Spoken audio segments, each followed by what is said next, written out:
A V3 remake with a new scenario is not happening, but what if it was? I've already made this hypothetical what if video on Danganronpa 1. Obviously, I'm not going to do it for Danganronpa 2 because it's actually happening.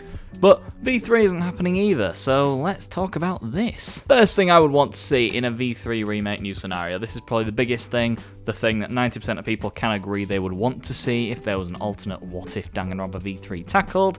Kaede would be the protagonist this time, for the entire 6 chapters. Now, when I say this, I don't mean that I think the original way they tackled it was bad. I know a lot of people think that, but you guys know me by now, or you should. I love Shuichi, and I love the way they tackled Trial 1. I love the way they tackled the entire protagonist switch-up.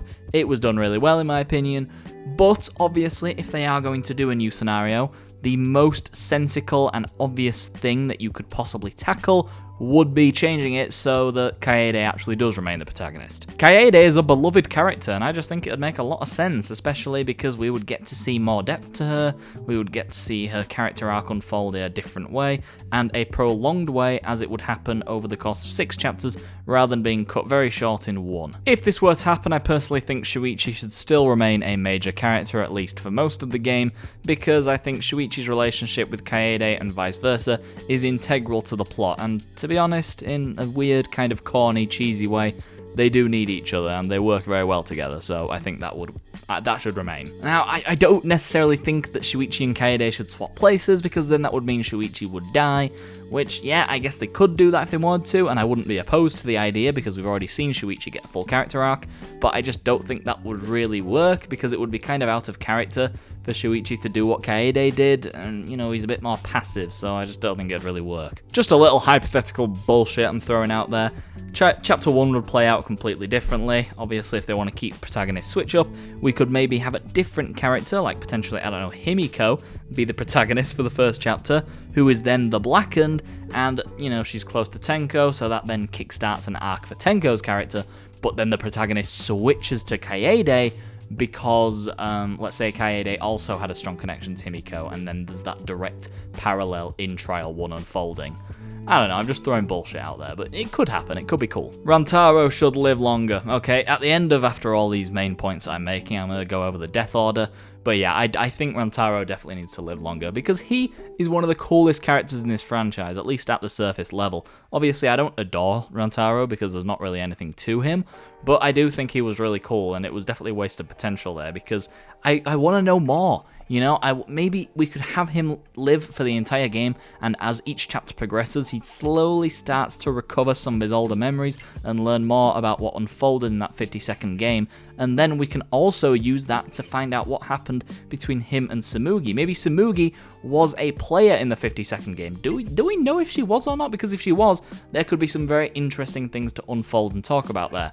But yeah, I just think that could be really cool, especially because if those things unfold and those things end up being good or bad, we could see some kind of interesting relationship or dynamic flourish between Rantaro and Tsumugi, and, you know, that would also benefit Tsumugi, because Tsumugi is one of the blandest fucking characters in this franchise, despite living until chapter 6. Another thing that could be cool, okay, what they did in chapter 1, that obviously died afterwards, was Tsumugi and Kaede kind of had a thing there. I think they should tackle that again. Tackle that, do that for the full 6 chapters, so that we actually, because if Kaede remains a protagonist and then Tsumugi is close to Kaede, Tsumugi could become an actual likable character, and we'd have a reason to give a shit about her, and, you know, when the ending happens and everything unfolds, yeah, we would know what actually happened, but it would feel like more of a betrayal.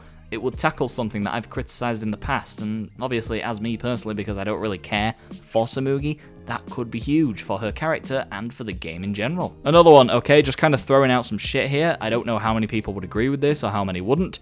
I think Kokichi needs to go. Okay, I love Kokichi. I think he's one of the best written characters in the franchise. If you guys saw my ranking every villain video, which if you haven't, you should definitely go give it a look, you will know I quite like Kokichi. But obviously, Kokichi had his time to shine in the 40 hours of Danganronpa V3's original scenario, so I think a character like Angie, who was very much missed potential, should get the chance to shine in a new scenario, because Angie was, you know, she was really annoying. She was an easily hateable character, but that's exactly what would make her a great villain, but they never really tried to do that because she died so early.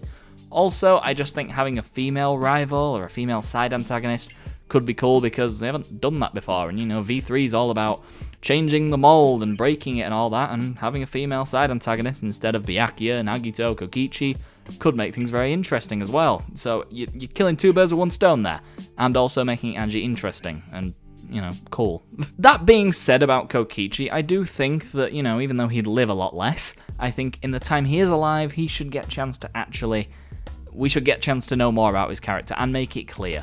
Because even though, yes, it's very, well, not easy, but you can make inferences about what is and isn't true regarding his character, he's one of the most misunderstood, complicated, and confusing characters in the franchise, and even though, yes, I think he's very well written and very well constructed, there's so many things that just go over people's heads, and I think it would help his reputation to make a lot of that stuff clear, because there's no harm in doing that when the original scenario already tackled his character in the way it did. Making things clear for the people who don't really understand him would be beneficial, I think, to discourse. Oh, but hold on, I'm going to throw out some bullshit here. Okay, Chapter 5, here's how I want it to unfold. Tsumugi dies in a complex murder, potentially killed by Rantaro, maybe, as he remembers who she is or learns it by discovering it, and we actually get a brand new mastermind in Trial 6 who acts different to Tsumugi, you know, giving us something fresh, and is the president, I guess, of Team Danganronpa. You know, that could be cool. We could get some more clear and easy to digest information about the situation through this individual, because they wouldn't be fucking Tsumugi, and it would be a fitting curveball and go against expectations, which is exactly what V3 wants to do. And again, it will be a chance to try something new. I think that kind of a murder in Chapter 5 between Rantaro and Tsumugi would be very interesting and fitting for the 5th trial. You guys know the 5th trial, they always try to throw some shit out there and be a little bit crazy, and this is something that I think would be a little bit crazy. So yeah, this is just me throwing some shit out there, of course, that's what this entire video is, but I think this could be really, really cool, and let me know your thoughts in the comments down below, because I think we should all agree with this, because I'm right, like, 99% of the time, 100% of the time actually, I'm always right, I've never been wrong in my life. Before we wrap this baby up, let's talk about the death order. Now again, this is just, I know I've said this about 17 times in the video, this is just me throwing shit at the wall, okay? Chapter 1, the killer would be Himiko, as I already, you know, outlined previously, and the victim Kibo. Why Kibo? No fucking clue, just because he survived until the end basically. Let's just get rid of him this time. I like him, but fucking get rid of him, I guess, whatever. Chapter 2, killer would be Kokichi, okay, and the victim would be Korekio. How would this unfold? I don't know, I haven't thought that far ahead about it. This isn't, you know, I'm not going that into detail about it because I just don't know. Because at that point, I'd be rewriting the whole scenario myself. I don't know how this would unfold, but I think this could be cool, maybe. Chapter 3, now this is where we throw some shit out there, okay?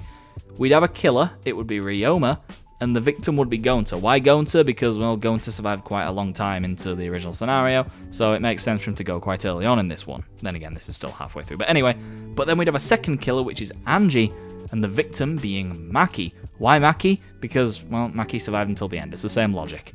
However, because Ryoma was the first killer, he gets caught, but Angie doesn't, because that is the rule, okay? It's you have to read between the lines to figure that one out. They only mention it once, but I think they mention it in Trial 3 of the game.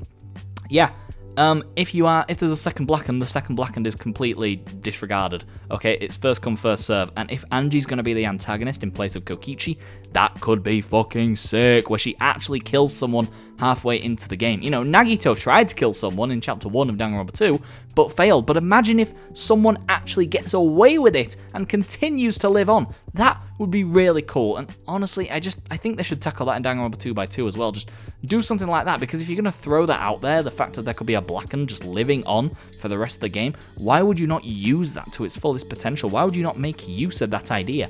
I don't know why they didn't do it in V3. They should have done, but they never did. Chapter 4, the killer would be Mew. Why Mew? I don't know. Who would be the victim? Angie. Again, throwing shit out there, but you know, I know, you know, ideally the side antagonist, we'll call them, should survive quite a while, and they're going to, but Tsumugi is also kind of an antagonist in that sense, and she's going to go in Chapter 5, like I said, with Rantaro and Tsumugi. So yeah, I'm throwing shit out there, but it kind of makes sense, okay? Follow me here, please. So, this all being the case, who would our survivors be? Now, there's probably too many survivors here, I'll be honest, but fuck it, I don't care. The survivors would be Kaede, Shuichi, Tenko, Kurumi, and Kaito. Honestly, I think that's a cool survivor group. I think that's fine. I don't think there's anything offensive about that. Yeah, I guess Shuichi and Kaito surviving is a little bit, you know, I'm not taking a risk there, but I think it's fine. I think maybe they could die in Chapter 6 in some other way, and then, you know, there's only 3 survivors, you know, because they went into Trial 6 with 5 people but only came out with 3. I don't know, maybe something could unfold there. I don't fucking know, maybe. Thank you guys for watching me ramble for the past 10 minutes. If you did enjoy, please consider leaving a like and subscribing down below for more Danganronpa. Yeah, like I said, I've made this same video about what I want to see in Danganronpa 2x2 and predicting stuff like that. And I've also made this hypothetical what-if video for Danganronpa 1, so if you want to check those out, I will leave the playlist linked below. Anyway, thank you all so much for watching. Thank you to Ella for being a super proxitor. If you want to support the channel, you can become a channel member. It would mean the world to me. But, of course, it's just there as an option because the perks aren't amazing right now. It's just kind of, I'm still figuring it out. But yeah, anyway, thank you all so much for watching once again, and I will see you all next week. Peace out.